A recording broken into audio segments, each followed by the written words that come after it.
மதவாதமும் இனவாதமுமே உலகில் போர்களை உருவாக்குவதாக ஜனாதிபதி அனுரகுமார திசாநாயக்க தெரிவித்துள்ளார். ஐக்கிய நாடுகள் சபையின் பொதுக்கூட்டத்தில் கலந்து கொண்டு உரையாற்றும் போதே அவர் இவ்வாறு தெரிவித்துள்ளார். பலஸ்தீனத்தை ஒரு சுதந்திர நாடாக அங்கீகரிப்பதாகவும் இஸ்ரேலுக்கும் பலஸ்தீனத்திற்கும் இடையிலான மோதலை முடிவுக்கு கொண்டுவர அனைத்து ஆதரவையும் வழங்குவதாகவும் ஜனாதிபதி அனுரகுமார திசாநாயக்க தெரிவித்துள்ளார்.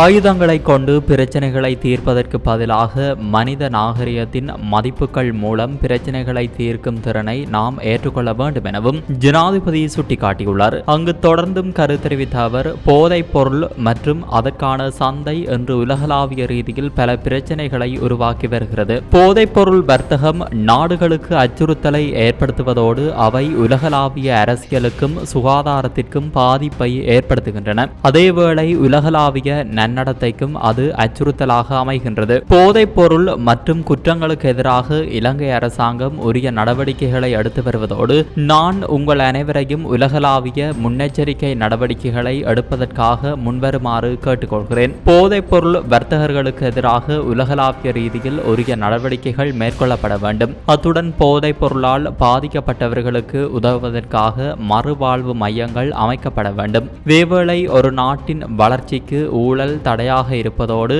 அது ஜனநாயகத்திற்கு எதிராக செயல்படுகிறது என்பதை நாம் நம்புகிறோம். அத்துடன் ஊழல் வறுமைக்கும் வழிவகுக்கிறது. ஊழலுக்கு எதிராக நடவடிக்கை எடுப்பது ஆபத்தான ஒரு விடயமாக இருந்தாலும் அதற்கு எதிராக நடவடிக்கை எடுக்காமல் இருத்தல் அதனை விட ஆபத்தானது. இதேவேளை மனித உரிமைகள் தொடர்பான உலகளாவிய பிரகடனம் மனித இனத்தின் குறிப்பிடத்தக்க வெற்றியாகும். மனித நாகரிகத்தின் வெற்றிகள் ஓரிரவில் நடப்பதல்ல, அவை பல்வேறு தியாகங்களின் விளைவுகளாகும். அதேபோல ஊழலுக்கு எதிரான முதலாவது படி கடினமாக இருந்தாலும் அதனை தொடர்ந்து 1000 இலகுவான படிகள் வரும் என்பதில் நாம் நம்பிக்கை வைத்துள்ளோம். நான் 22 மில்லியன் மக்களை கொண்ட ஒரு தீவை பிரதிநிதித்துவப்படுத்துகிறேன். நமது நாட்டின் சனத்தொகை உலகின் 0.3% ஆகும். நாங்கள் அளவில் சிறியதாக இருந்தாலும் ஊழலுக்கு எதிராக நடவடிக்கைகளை எடுக்க ஆரம்பித்துள்ளோம். இதேவேளை நாம் உலகளாவிய ரீதியில் நடைபெறும் யுத்தங்களை கண்டிக்கின்றோம். அதில் நீங்கள் அனைவரும் இணைந்து கொள்கிறீர்கள் என